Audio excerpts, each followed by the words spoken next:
sudah datang, Pak. Benar. Sesuai janji. Assalamualaikum. Terima kasih. Siap, Pak. Terima kasih, Pak. Oh, diantar ke Pangkormar tuh. Aduh, siap. Kita datang sesuai permintaan. Atur nuhun. Tadi mendaratkan di dia gitu dah. Alhamdulillah. Aduh, nuhun. Berarti siga ke Eropa. Raja nama. Man global school atuh. Iya, siga ke Eropa bentuk Aja. bangunan Dan anak. rem. Siapa? Terima kasih, Pak. Terima kasih. Dandim di dia. Tapi bentuk bangunan Sunda Iya. itu seperti bangunan Eropa. Atapnya itu sama. Itu sama. Sama. Salah. Eropa bagian Sunda sampai Ya. Makanya dulu Belanda waktu bangun bangunan di kita sama Inggris cocok. Sesuai dengan culture.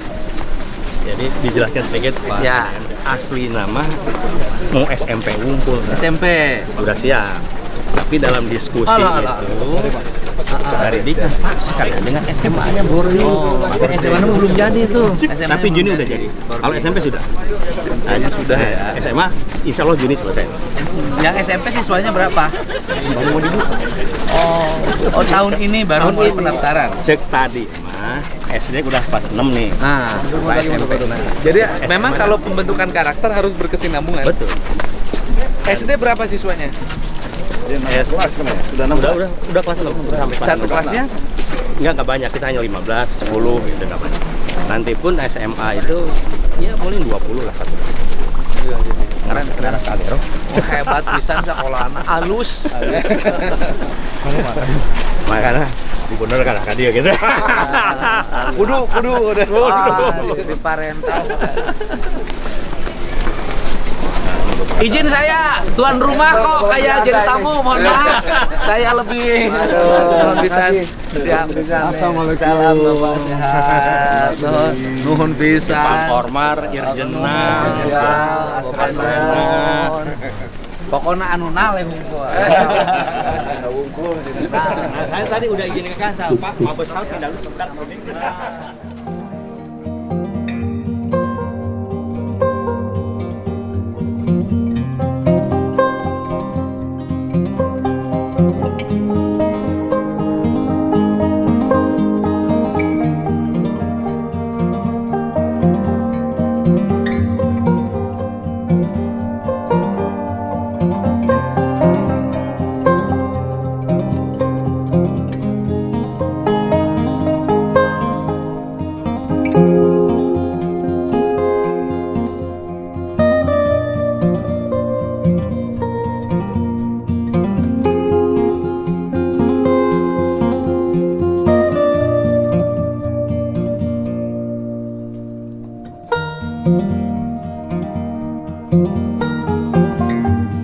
Assalamualaikum warahmatullahi wabarakatuh. Sampurasun yang kita hormati, kita banggakan, Kepala Staf Angkatan Laut beserta seluruh jajaran para perwira yang hadir pada kesempatan pagi hari ini. Ini kesepuhan kita semua, Laksamana TNI Purnawirawan Taufikur Rahman sebagai Ketua Pembina Yayasan. Saya ucapkan terima kasih atas nama masyarakat Provinsi Jawa Barat, masyarakat Kabupaten dan Kota Sukabumi. Saya berucap terima kasih karena Bapak memberikan kontribusi bagi upaya penyiapan sumber daya manusia masyarakat Jawa Barat, walaupun sumber dayanya hari ini sudah banyak yang menjadi pimpinan angkatan. Ada ini jenderal-jenderal, banyak orang Jawa Barat. Bapak dan Ibu, para motivator, inspirator kegiatan pendidikan yang hari ini mulai terus berkembang, memberikan kontribusi yang besar bagi upaya peningkatan kualitas sumber daya manusia Indonesia. Pak Bupati, Pak Wali Kota, semua hadirin yang berbahagia. Saya melihat ada problem-problem sederhana yang terjadi dalam kehidupan masyarakat kita, terutama pendidikan. Pendidikan hari ini dipahami oleh para guru, dipahami oleh praktisi pendidikan, itu hanya kegiatan di sekolah. Dan kemudian anak-anak tidak dibangun kepekaan pada lingkungannya dan melakukan tindakan yang nyata. Saya tadi pagi jam 6:30 itu mengunjungi SD karena ada anak yang mengeluh bau tai ayam di lingkungan sekolah. Saya melihat sekolahnya sangat kotor, sampah bertebaran di mana-mana, kacanya pecah, atapnya sudah pada copot. Tidak seindah ini. Apa sih sebenarnya yang terjadi pada kehidupan kita ini? Yang terjadi adalah satu, guru itu terpaku menyampaikan pesan kurikulum. Yang penting ini ada sekian halaman, harus tersampaikan dalam setiap hari. Dan kemudian nanti anak-anak pinter ujian. Itu pertama. Rutinitas setelah itu gurunya juga sangat terpaku pada aspek administrasi, ngurusin pelaporan yang dilakukan dalam setiap waktu karena berpengaruh pada sertifikasi dan cairnya uang sertifikasi. Itu kemudian dia lupa bahwa yang dibentuk itu bukan otak anak. Yang dibentuk itu adalah karakter anak atau perilaku anak. Karena yang dibentuk karakter anak dan perilaku anak ini di sini pasti yang menjadi fokus pembelajarannya, saya melihat dari tayangan tadi. Maka anak itu kan nanti suatu saat akan mandiri. Karena suatu saat akan mandiri, maka anak itu dibiasakan menyelesaikan problemnya sendiri. Saya lihat anak-anak di Jepang ke sekolahnya naik sepeda sendiri, bawa tas sendiri, bawa makanan sendiri. Apa yang terjadi terhadap anak-anak Indonesia? Sekolah penuh dengan motor, sekolah penuh dengan mobil, ya, itu pengantar semua. Akina, inilah. Maka tamat anak-anak di Indonesia, esina akina, aki-aki jen ini. Karena itu incu.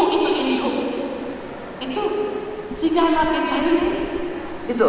Nah, karena di sekolahnya pelajaran biologi misalnya, saya sudah mau berulang-ulang. Itu bisa biologi yang bersifat lab, bisa biologi yang bersifat nilai akademis, tetapi sebenarnya gurunya bisa ngajari kalau ada daun di halaman rumah, di halaman sekolah, yuk kita kumpulin, kita kembangin menjadi pupuk organik, selesai. Kalau ada plastik, maka yuk kita kumpulin, maka sekolah nanti kita buat plastik ini menjadi bahan bakar, menjadi bahan-bahan alat-alat berbagai kepentingan atributik sekolah, dan itu bisa berkembang menjadi nilai ekonomi. Ini tidak berjalan. Jadi apa yang terjadi pada bangsa Indonesia hari ini? Semakin tinggi orang sekolah, semakin tinggi pendidikannya, semakin tinggi problem lingkungannya. Bisa dilihat deh, problem sampah yang tertinggi di mana? Di tempat yang orang sekolahnya tinggi-tinggi, bahkan di depan perguruan tinggi. Saya pernah bertemu dengan salah satu perguruan tinggi. Pesan saya cuma satu, ayo Bapak, di sini banyak orang pinternya, banyak ahlinya. Pesan saya cuma satu, beresin urusan sampah di kelurahan di mana perguruan tinggi itu berada. Ini nggak jalan. Nah, kemudian yang berikutnya lagi, apalagi orang tua. Orang tua di Indonesia ini berproblem. Kenapa? Nitipin anak ke sekolah, tapi mencampuri anak di urusan sekolah. Bahkan kalau di sekolah ada persatuan ibu-ibunya, sampai anaknya tampil itu yang ngatur orang tuanya itu. Nanti anak saya duluan. Itu dua. Yang ketiga pemerintah. Pemerintahnya adalah tidak merubah-rubah pembelajaran di sekolah. Ganti menteri, ganti kurikulum, ganti kepala dinas, ganti orientasi pembelajaran, ganti gubernur, ganti lagi. Sehingga tidak ada sistem konsep kependidikan yang mapan. Sekolah swasta, termasuk ini sekolah yang dipimpin oleh orang tua kita semua adalah itu kenapa lebih unggul? Karena mereka lebih merdeka. Kenapa mereka lebih merdeka? Karena kepala sekolahnya nggak takut sama kepala dinas pendidikan. Kenapa nggak takut sama kepala dinas pendidikan? Karena nggak takut dipindahin.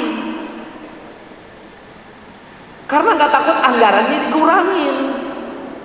Nah, sehingga lebih mapan dan lebih merdeka, lebih terbentuk karakternya, lebih bersih sekolahnya. Saya belum pernah mendengar di sekolah swasta, apalagi sekolah seperti ini, itu ada orang tua ngamuk-ngamuk caci maki guru. Saya belum pernah. Tapi kalau di sekolah negeri, ini terjadi. Untuk itu, yang berikutnya apa problem dari anak kita hari ini? Problem anak kita adalah mereka hari ini miskin proses hidup manual. Miskin. Kenapa? Semuanya serba digital. Bangun dibangunkan. Bangunnya sudah ada alarmnya. Masuk kamar mandi, airnya tinggal dipijit keluar sendiri. Nanti bajunya tinggal dia pakai, bahkan dipakein. Pakai sepatu nggak ada talinya, langsung tinggal pasang celek. Ke sekolah itu sudah naik motor, naik mobil dan diantar, tidak jalan kaki. Ini saya memberikan contoh, itu nih yang itu anak kesayangan saya, harus naik sepeda dan harus sama temennya. Saya dorong aja di belakang. Nah, setelah itu di sekolahnya tidak mengenal lagi papan tulis, tidak mengenal kapur tulis, tidak ada budaya menghapus papan tulis, tidak ada budaya menulis. Di negara-negara maju saya lihat di sekolah-sekolah itu masih diajarkan hal-hal yang manual. Anak-anaknya tidak main HP, tidak main game. Makannya itu manual, makan makanan yang dibekelin orang tuanya. Kalau kita sekarang MBG, yang itu dia tangannya bergerak sendiri dalam setiap waktu. Apa yang dibentuk oleh kita yang generasi tahun 70-an? Apa? Sabar menghadapi tekanan, kemudian tidak mudah putus asa. Nah, generasi yang sekarang ini problem utama yang saya lihat, tidak sabaran, mudah putus asa, maka angka bunuh dirinya mulai tinggi, angka frustasinya mulai tinggi, angka depresinya mulai tinggi. Jadi digitalisasi kalau tidak dikendalikan itu akan melahirkan generasi yang otaknya hanya bekerja sebelah, dua-duanya tidak ada keseimbangan. Untuk itu Indonesia itu diwarisi sebuah nilai-nilai kultural, tradisi yang sesungguhnya itu di dalamnya membentuk karakter manusia. Maka budaya anyaman, budaya menenun, budaya menjahit manual sesungguhnya bukan ingin diciptakan untuk menjadi mereka tukang jahit, tukang tenun, tukang anyam, tetapi sesungguhnya mereka lagi dilatih jati dirinya untuk menjadi manusia yang telaten dan sabar karena persaingan hidup makin berat. Nah, dalam hal ini kita ini di sekolah ini saya meyakini keduanya berjalan seiring dan sejalan. Kenapa? Terakhir ya pesan. Apa sih yang menjadi problem bangsa ini? Yang menjadi problem bangsa ini adalah potensi dirinya lepas. Apa potensi dirinya lepas? Kita ini Bu, sudah banyak sekali ahli. Sampai sekarang teknologi sampah yang melahirkan listrik saja semuanya asing. Yang dari diri kita hanya masih sangat terbatas, satu saja. Padahal itu nilainya sekarang itu bernilai investasi sekarang tinggal peredaran antara itu triliunan. Uang kita lari ke tempat ini. Sekarang kecil ini, jarum pentul saja itu masih dibikin oleh Tiongkok. Sleting, kancing saja. Apa pesan saya hari ini adalah konsumerisme bangsa kita, malas untuk memproduksi, malas untuk membuat, melahirkan tingkat konsumsi yang sangat tinggi. Tingkat konsumsi yang sangat tinggi ditambah otaknya tidak mau bekerja keras, melahirkan jalan pragmatis. Ketika jadi pemimpin, jalannya jalan pragmatis, nyari pendapatan daerah, diambil cara pragmatis. Ini aja keluarin tambang, ini aja pohon tebang, ini aja diangkat, ini aja diangkat. Sumber daya kita pragmatis karena cepat jadi duit. Tapi dalam jangka panjang kita kehilangan keseimbangan alam. Bangsa kita tidak rajin membangun produksi-produksi. Saya sampaikan, tunggu suatu saat kita akan kehilangan sumber produksi, sedangkan sumber daya manusia yang dilengkapi dengan kekuatan teknologi yang melahirkan produksi dengan biaya yang rendah, itu akan semakin berat. Ini cara.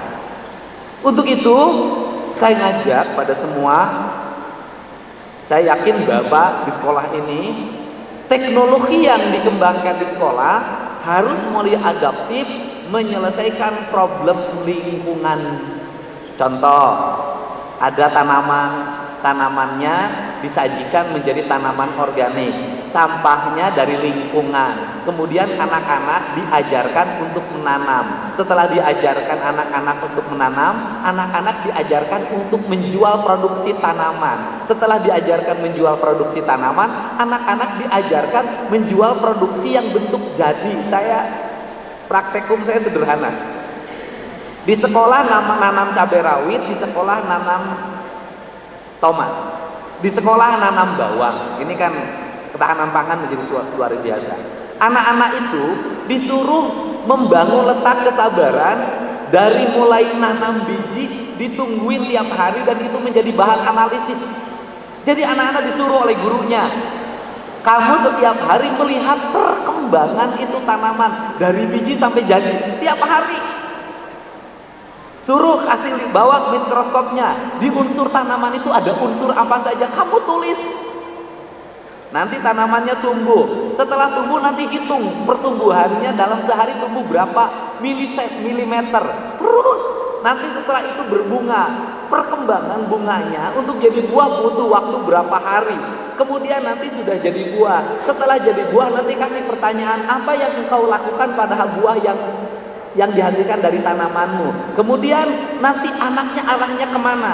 Kalau anaknya arahnya dimakan, berarti nilainya 7. Kalau arahnya misalnya dijual, nilainya 8. Kalau arahnya kemudian dijual, dicampur dengan cabai dan bawang dibikin sambal, berarti dia nilainya 9. Kenapa? Dia sudah hilirisasi dari sebuah produk yang sederhana. Terus saja anak-anak kita kebayang loh. Kalau anak kita tiap hari dikasih tugas analisis terhadap produksi, ini lepas. Setelah itu dia akan memahami ketika makan tidak akan dibuang. Kenapa? Nanamnya lama, perlu proses, perlu kesabaran. Anak-anak kita makan hari ini buang. Kenapa? Dia tidak tahu bagaimana beras diproduksi. Dia tidak tahu bagaimana garam didapatkan. Dia tidak tahu bagaimana gula membutuhkan lahan yang luas untuk kebun tebunya. Dia tidak tahu itu. Orang yang tidak tahu proses, dia tidak akan pernah menghargai produk. Orang yang tahu proses, dia akan menghargai produk.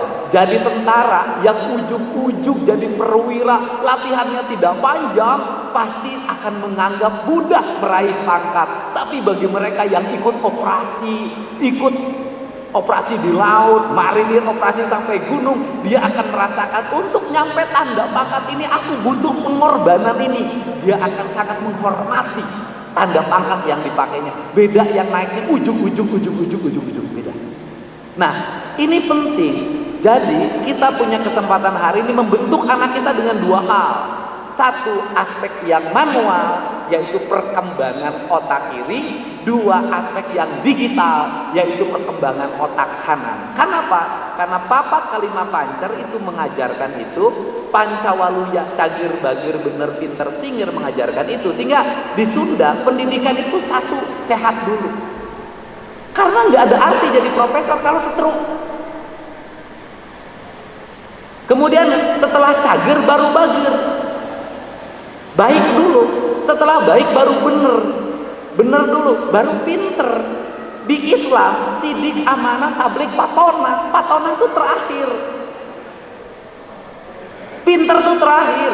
Di kita pinter dulu. Padahal orang pinter cager tidak ada arti. Orang pinter bener bahaya karena rusaknya kehidupan kita adalah ketika orang-orang pinter punya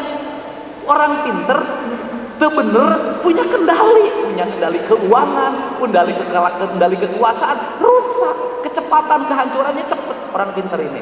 Nah, ini yang harus dibutuhkan sehingga Pancawaluya, cager bager bener pinter singer, itu adalah sebuah nilai pendidikan yang menurut saya sangat global dan itu bisa membangun karakter siswa menuju siswa. Jadi global itu sederhana bagi saya. Global itu tidak usah juga kita langsung pergi ke luar negeri, tidak juga dalam pandangan saya. Global itu dalam pandangan saya adalah menginternalisasi, mengedukasi, memproduksi sumber daya yang dimiliki oleh bangsa kita sehingga kita satu tidak sedikit membutuhkan produksi orang lain dan kita menjual dalam produk banyak pada orang lain. Itu global. Kenapa? Saya bicara orang lain itu global. Dari Tiongkok ke kita jualan BYD. Dalam pandangan sebagian orang misalnya ketika BYD hebat ada investasi.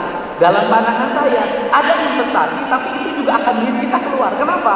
Investasinya 11 triliun. Tapi nanti mobil yang diproduksi dibeli oleh bangsa kita dan itu uangnya juga akan masuk ke Tiongkok juga jauh lebih besar. Tetapi bagi saya hari ini senang ada Finpas, ada BYD dan ada beberapa industri yang mulai tumbuh di Jawa Barat, industri otomotif senang dibanding dengan murni impor yang lumayan lah kalau pabriknya di sini, kalau ekspor kita kebagian pajaknya, peningkatan sumber daya. Nah ini kita ini punya segalanya. Sukabumi apa yang dulu? Saya boleh berkata deh, daerah yang paling subur di Jawa Barat yang memiliki kekayaan yang luar biasa itu adalah Kabupaten Bogor dan Kabupaten Sukabumi. Makanya kerajaan Sunda, Pajajaran itu di sekitar sini. Apa yang tidak punya? Bahkan saya kemarin ditelepon oleh Menteri Perindustrian. Kenapa? Karena saya nutup beberapa tambang yang menghasilkan granit. Pak, nanti bicara, oke Pak, nanti kita bicarakan dan kita bahas, kita cari solusinya. Saya tidak ada masalah. Apa yang nggak ada di Sukabumi nggak ada? Emas ada. Bahkan emas terbaik. Batu dengan kualitas tertinggi di sini. Pasir dengan kualitas tertinggi di sini. Semua pohon hidup di sini. Laut punya. Tapi kalau kita tidak melakukan pengelolaan dengan baik. Jadi kalau orang nanya, kenapa Kang Deddy tutup? Saya mau bangun ekosistem, gak mau saya begini. Bagaimana? Pajak, tambang harus benar bayar pajak. 60% dari pendapatan pajaknya harus buat desa penghasil pajak tambangnya. Yang kedua, pegawainya harus mendapat perlindungan asuransi. Yang ketiga, aspek limbah lingkungannya harus bisa dikelola berdasarkan standarisasi. Yang keempat, infrastruktur jalannya harus dibangun berdasarkan kebutuhan tonase mobil. Yang keempat, mitigasi bencananya harus dilakukan dengan baik. Yang kelima, penataan lingkungannya yang berdampak pada aspek bencananya harus ditata dengan baik. Itu saya ingin nata itu semua. Yang terjadi hari ini adalah buka tambangnya sembarangan, tonase mobilnya melebihi kapasitas, aspek tata guna lingkungannya berantakan, asuransinya tidak dibayar, pajaknya ngemplang, reklamasinya tidak dilakukan. Apa yang terjadi? bencana tidak berhenti, infrastruktur hancur berantakan di mana-mana, rakyat tetap miskin, karyawan tambangnya kalau ada kecelakaan kerja, rumah sakitnya tidak menjamin, kemiskinan. Kemudian orang yang nambangnya siapa? Orang-orang yang tidak tinggal di situ, dia tinggal di tempat lain, menikmati hidup kaya raya, sedangkan tempat yang ditinggalkannya menderita. Saya nggak mau Jawa Barat diperlakukan sebagai PSK. Karena saya mencintai negeri ini. Karena bagi saya esensi mencintai tanah air itu adalah menjaga tanah, menjaga air. Itu esensinya. Kenapa diperlakukan sebagai PSK? Yaitu pertama baik banget, kedua agak baik, ketiga kurang baik, keempat ketika sudah ada penyakit ditinggalkan. Jawa Barat adalah putri cantik Sukabumi, ratu. Karena ratu tidak usah jual diri, senyum saja sudah bisa jadi bintang iklan. Jadi saya ingin memperlakukan alam Jawa Barat bukan sebagai PSK, sebagai pekerja seks komersial, bukan dongdot, bukan bondon. Saya nggak mau. Saya ingin memperlakukan Jawa Barat adalah sebagai alam ratu yang cukup tersenyum sudah jadi duit. Sudah. Itu saya. Apa? Ini karena ini pesan Pak Prabowo. Apa itu pariwisata? Kalau pariwisata itu apa? Tidak usah dirusak. Gunungnya nggak usah ditambah, sungainya nggak usah ditambah.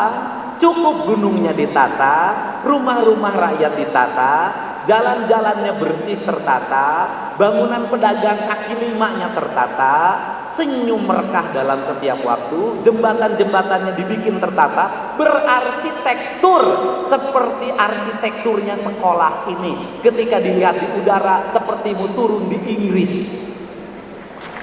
Nah, jadi Pak Bupati, Pak Wali Kota, ketika Belanda datang ke Indonesia, ketika Inggris datang ke Indonesia, termasuk datang ke Sukabumi, ingat loh, tempat yang paling disukai oleh orang Walanda itu adalah Sukabumi dan Cianjur dan Bogor. Sudah, kita Bandung.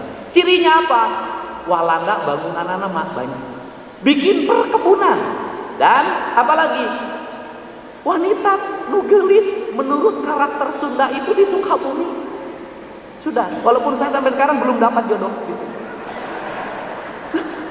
Ini sudah, makanya saya ngomong tentang pembangunan berkarakter, desainnya, kantor pemerintah dibenerin, kantor desa dibenerin, kantor sekolah dibenerin. Kita sekolah-sekolah negeri, SD negeri, jangan sembarangan membangun, dipikirkan desainnya, atapnya, kalau nggak genteng ya injuk. Itu Pak Prabowo bilang begitu, kalau nggak genteng ya injuk. Jangan atap-atap yang tidak punya basic lingkungan. Kalau nggak sirap, Belanda itu bangunnya pasti sirap. Orang tradisi injuk. Kemudian ke sini genteng. Nah, ini filosofi. Kalau bangunannya sudah indah, sungainya jernih, alamnya terkelola, jauh dari bencana, maka jualan untuk meningkatkan multiplayer ekonomi sangat dekat. Jarak Jakarta ke sini sangat dekat. Terhambat di Sukabumi oleh jembatan. Saya, Pak Bupati, sudah berkoordinasi dengan Polda dan sudah ada putusannya. Jembatan itu bisa diteruskan pembangunannya, kasus hukumnya sudah selesai. Ini cara. Jadi setiap saya, nah kemudian yang berikutnya Pak Bupati dan Pak Wali Kota, kalau bikin jembatan harus ditinggikan, dibikin melengkung, tidak boleh lagi rata. Kenapa? Sampah hari ini sudah jadi ancaman. Ketika ada banjir, mereka nabrak jembatan, balik jadi arus, jadi banjir, jadi longsor. Semua harus berubah. Saya udah ngomong dari dulu tentang itu. Kenapa? Belanda membuat jembatan pasti melengkung. Di jalan raya Belanda itu kalau bikin jembatan tidak pernah rata dengan air, dia mesti bikin begini. Makanya disebutnya dulu jembatan Cilenyap. Begitu turun, Pak Kasar pasti tahu ngalenyap banget gitu lah. Itu ciri khasnya. Ada dua fungsi saya lihat. Pertama adalah mengatur tata kelola air agar tidak menjadi tidak tersumbat ketika melewati gorong-gorong. Yang kedua adalah menurunkan kecepatan mobil. Ini dua hal. Peradaban itu dibangun dari cara anak-anak kita bangun, cara anak-anak kita mandi, cara anak-anak kita makan, cara anak-anak kita berjalan kaki, cara anak-anak kita di sekolah, dan cara anak-anak kita di lingkungannya. Pendidikan yang berhasil itu ada 3. 1, kurikulum yang sesuai dengan pertumbuhan anak dan perkembangan zaman. 2, guru yang memiliki visi. Yang ketiga adalah orang tua yang memahami arah pendidikan. Saya sangat berterima kasih lahirnya sekolah ini, dan saya meyakini bahwa suatu saat dan mulai hari ini saya lihat di Sukabumi akan ada warga nyari tanah Sunda berpikirna siga Amerika atau siga Tiongkok, kaluhur sirungan kahandap akaran, bertindak berpikir global, bertindak lokal. Otakna otak luar negeri, gayakna tetap Cibarengkok. Hatur nuhun. Wallahu muwaffiq ila aqwamit thoriq. Assalamualaikum warahmatullahi wabarakatuh.